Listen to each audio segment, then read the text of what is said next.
I started playing the banjo when I was 4 years old, and then I kind of got interested in the guitar, the fiddle, the mandolin, the bass. I kind of got interested in about anything that had any kind of strings on it. So, but the guitar I really, really liked because my mama played the guitar. And then my grandfather played the fiddle. So I thought that'd be a cool thing to learn. So I started learning to play the fiddle. It's really neat to be able to go down and take part of the fiddlers and compete. But it's not really about winning. It's about just getting up there and enjoying yourself. And I like seeing everybody have a chance at winning. The first time I went to the Galax Fiddlers Convention, we had saw it on Channel 7 News and thought that would be something fun to do. So we stayed in the car Wednesday night and Thursday night and just hung out, saw the music, and I was like, next year I want to go for the whole week. So we did. We went next year for the whole week, and we borrowed a tent from a friend, and I told my friend that I was with that from now on, that would be my yearly vacation. And that has been my annual vacation. This year, if I make it, it'll be 23 years that I've been going. And I always tell my friends, it's like the family reunion that you want to go to. The Galax Fiddlers Convention was originally, and still is, owned and operated basically by the Galax Moose Lodge. It started out with a handful of people that loved the heritage music out of our Appalachian Mountains, and they decided they would do a convention. It has grown from a handful of people in a very dilapidated old park with a stadium that was wooden. It has escalated to where it is now world renowned. And we have people that visit us from China, Europe, almost every country in the world has been here at one time or another for this convention. And you're talking about a city with our small population, and that week we could have anywhere from 30 to 50,000 extra people.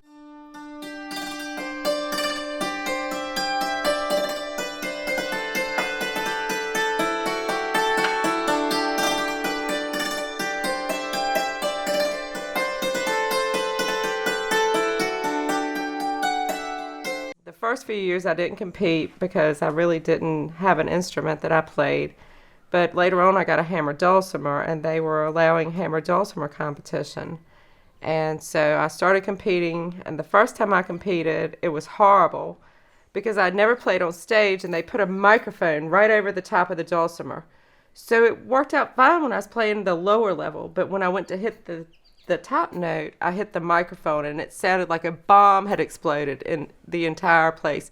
And everybody was like, oh my God. And I hit it like 3 times, and I finally realized to move it. But by then, my nerves were shot. But then I hooked up with the band. Our band manager is from Massachusetts, and he drives a Model A there every year from Massachusetts. And we are the Chicken House Wonder Band.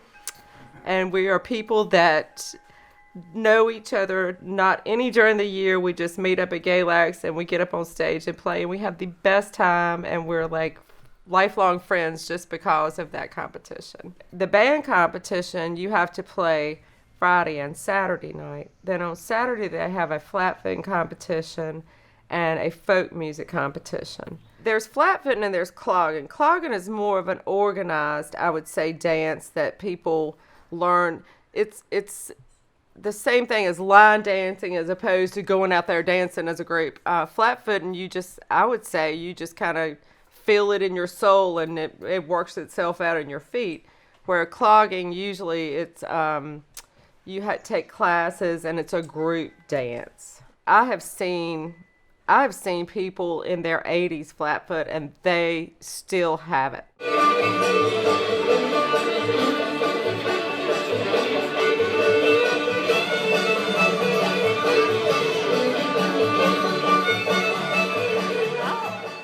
Bluegrass musicians usually don't like old-time music, and old-time musicians usually don't like bluegrass. Bluegrass is more what you hear on the radio. Like Charlie Daniels is bluegrass fiddle. Old-time fiddle is more like dance tunes like they would have done in a Confederate setting, or like in a wartime setting, they did like square dance tunes. That's more of an old time.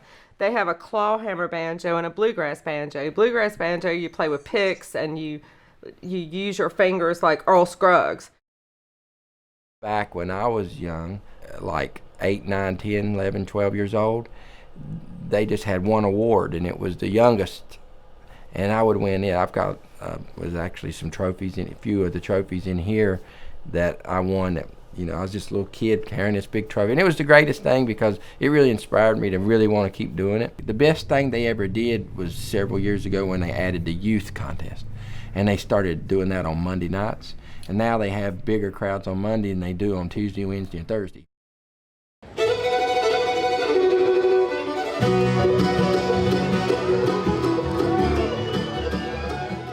Oh my goodness. They have 6 days of competition. Monday night is, to me, I call it one of the highlights of the convention. It is youth night. And you're talking about little bitty fellas, and they're taking this very seriously. They're good. And they're very talented, and they're very good. And that park will be absolutely packed as if it were a Saturday night.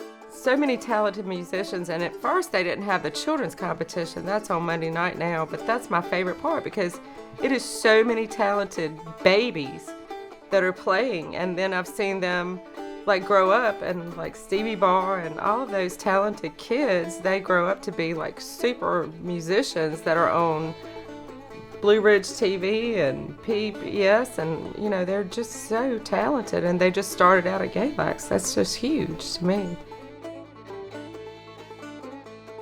We set up the big canopies so we can stay dry, and we put music instruments, and we set up all kinds of supplies. Yeah, I stay up till 1 o'clock. I'm out there with my lights on, and so it's really cool because that's when people have them a drink or something, and they'll get wild and start beating on their instrument a little bit more, and they break a string, and then they come running down there, oh, I'm so glad you're open, that kind of deal. So yeah, that's kind of why it's not about making money at that point. I just stay open because I like talking to the folks. Part of the music fun is just walking around because it's just like one big, everybody's playing everywhere, and some of the best, and some of the best music is just out in the park, you know, where the camping is, and it's because I'm not from this area originally, but you know, it's funny because where you're from reflects how you play. Didn't know that till I came here. So, you know, you get It's a fiddle, not a violin. Yeah, I know. You get a little, you know, but you got a little Cajun music in it. You know, everybody has their own little take on it. So it's kind of really fun to just walk around and listen to the groups just playing in the park. Galax, you can come at 7 in the morning and get just as good of music as you can at 7 at night when the stage is closed, because everybody is like jamming in the campgrounds, and I think that's why it's a big draw. That and the Galax is such a beautiful place, and it's right off the parkway, and it's really a good location for something like that. During the Fiddlers, when people come through town, you know, they get inspired. It's just like if you go skiing, and before you get through skiing, gosh, I'm gonna buy me a set of skis, or skating. You know, I want my own skates. So a lot of times people see all the musicians out here playing and having a good time, and they'll go out on, well, I'm gonna buy my granddaughter a fiddle, or I'm gonna buy my grandson a guitar, and they'll come in and they'll buy an instrument. I've met people from everywhere at Galax. I saw a lawyer from London drove in on a Lincoln Continental. I was like, well, how in the world did you find out about this? He said, I've heard about it my whole life. So I guess it's more well advertised than I even realized. I mean, I found about it on TV, but I live 2.5 hours away. These people found about it on the other side of the pond. Every year we have repeat people that come in and visit, and they'll from all over the world. You know, there's a guy that comes from New York, and he rides his motorcycle down every year, and he visits a festival in West Virginia the week before, and then he's in Galax the whole week of the Fiddlers. It's been 15, 20 years. Every single year he shows up, and he comes in every day. After he wakes up down to Fiddlers, he walks up the street and comes up and visits with us. for the locals, a lot of family reunions are actually held. Here, college classmates, they come in, they're having their get-togethers, they're meeting, and there's on a Saturday night, we call it the Saturday night circle at the Fillers Convention. Everybody in the world is walking that circle because they're going to meet somebody that they have missed while they were visiting. Galax is known for its music and its roots. A lot of really big-time musicians has come out of Galax and went on and done a lot of great things. And so with the music being a big part of it, anytime you have a big, huge festival that draws thousands and thousands of people, it really affects the community as far as revenue, bringing folks into the area. Once people visit and you see all the friendly faces and all the folks, that's really nice. A lot of the retired folks decide they want to live here, so it helps the real estate area. People move here and buy houses, and they like to come so that their grandchildren can come have a nice place to hang out and get away from the city and all that good stuff. So I've met so many people there that I would have never, I send out like 35 Christmas cards a year just to people that I met at Galax because they've become a part of my family, my extended family, and it truly is an extended family. And I've seen children grow up and get married, and they bring their children there. It's a family atmosphere. You want them to be able to realize this is the real Main Street America. We're not the largest, but gosh, we're good.